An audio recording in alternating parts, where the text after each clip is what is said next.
কলা কি গো? কলা কলা দাম নাই গো। হ্যাঁ রে ভাই, কলা করেছি। কলা দেখ করেছি, কলা দেখ কত সুন্দর কলা। এই কলা যে শালা লাগিছে সেই শালাই মরেছে।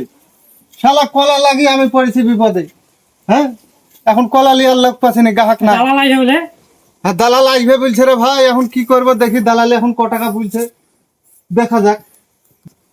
ও মিরাজুল ভাই, মিরাজুল ভাই, হ্যাঁ ভাই, কলা আছে বলে? কলা আছে তো, দেখতে পাচ্ছ না? দেখো কলা, হ্যাঁ কলা তো আছে দেখছি। দেখো। কলা ফাটি তো দিয়েছি। শুধু কলা ফাটছে, আমারও ফাটছে। হে তো বুঝতে পারছি। তো দাম দাম বলো। তোমাদেরকে ডেকে ডেকে আসছো না?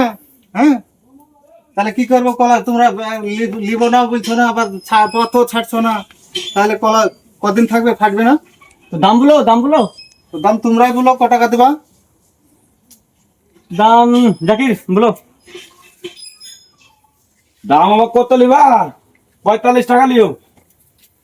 আল্লাহ, এই 45 টাকা কান্দি কলা বেচি আমি কি করবো? ইয়া ভাই আমরা এই বাজার হিসাবে দাম বলছি। একটা বাঁশের দাম 60 টাকা, একটা গাছের মানুষ করতে কান্দিটা ফেলতে আমার 150 টাকা খরচ। আরে ভাই, 45 টাকা কলা বেচলে? আরে ভাই আমরা তো বাঁশ লিতে আসিনি, লিতে আসছি কলা।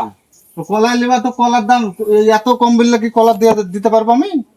পাগল, বাজার হিসাবে দাম বলছি ভাই। তোমরা পারলে একদিন 20 দিয়ে যাও, আমি খেয়ে এখানে কলার খেয়ে পরিময় থাকি। ভাই আরে বাজারটা ডাউন চলছে না, আমরা কি করবো? আমরা তো কিছু করার নাই।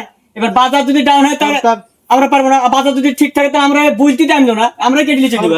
আমাদের মানে ই করে তাহলে ভাই, এই সাহার বিষয়ের যা দাম, ওই দাম দিয়ে কলা তৈরি করি। 1 বিঘে ভুই কলা তৈরি করতে আমার 50,000 টাকা 60,000 টাকা ঋণ। আমি ওই ঋণ এখন শোধ করবো কি দি? কাটবো কি, কাটবো কি? না ভাই, কাটতে হবে না, কলা থাক। তাহলে আমরা চলি না, অন্য জায়গায় তাহলে অন্য বাগানে আর একটু বেশি টেশি করে দি, হলে নিয়ে যাও। হবে না ভাই, ওর হবে থেকে না, তুমি বেশি হবে না। দেখো রেখে তুমি দেখো। তাহলে একটু 20 থাকলে দিয়ে যাও, আমি খাই খেয়ে এখানে ভুয়ে শুয়ে থাকি। পাগল। নাহলে আমি বিষ লাইছি, দিয়ে আমরা মরবো। আচ্ছা লোকেরা, ভাই রে আল্লাহ, এই কলা লাগাতে যাই, এই 1 বিঘে কলা লাগাতে যাই আমি আজ 70-80 হাজার টাকা ঋণে পড়েছি। এই ঋণকে আমি শোধ করবো কি করিয়া? এই ঋণ আমি শোধ করবো কি দি? কলা লাগানো, কলা বেচবো, বেচি ঋণ শোধ করবো, জামাই মেয়ের টাকা শোধ করবো, সে তো কিছুই হবে না। এখন আমি একটু বিষ কিনে যে খাবো সেটাও হচ্ছে না। হ্যাঁ, তো তোমরা যদি কেউ পারো একটু বিষ কেনার পয়সাটা পাঠিয়ে দিও, একটু বিষ কিনে খাবো, খেয়ে কলার ভেসে থাকবো।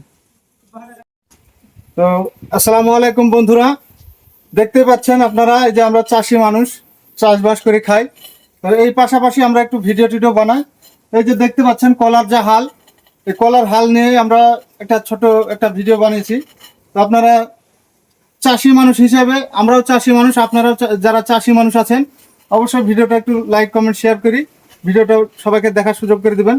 তো কলার যে দাম, সেই দাম অনুযায়ী আমরা যা সার পানি দিয়ে খরচা করি যে কলাটা তৈরি করছি, সেই পর্যাপ্ত পরিমাণে আমরা মূল্য পাচ্ছি না। সেই কারণে আমরা ভিডিওটা করা। তো আপনারা সর্বোচ্চ শেয়ার এবং লাইক কমেন্ট করে ভিডিওটা সবাইকে দেখার সুযোগ করে দিবেন। প্রত্যেকটা চাষি এই কলার উপরে ধরেন অনেকেই অনেক রকম মানে লোন নিয়েছে, ঋণগ্রস্ত মানুষ, তারা এইভাবে কলা চাষ করার পরে যদি এত পরিমাণ লস খায়, একটা চাষি কি করে খাড়া হয়ে দাঁড়াতে পারবে? অবশ্যই বন্ধুরা, ভিডিওটা কেমন হয়েছে আপনারা একটু বলবেন কমেন্টে। আর লাইক শেয়ার কমেন্টটা আপনারা করে দিবেন, কারণ আমাদের এই যে দেখতে পাচ্ছেন চাষি ভাইদের কি অবস্থা হাল হচ্ছে, কলা নিয়ে একবারেই অবস্থা খুবই খারাপ কলার।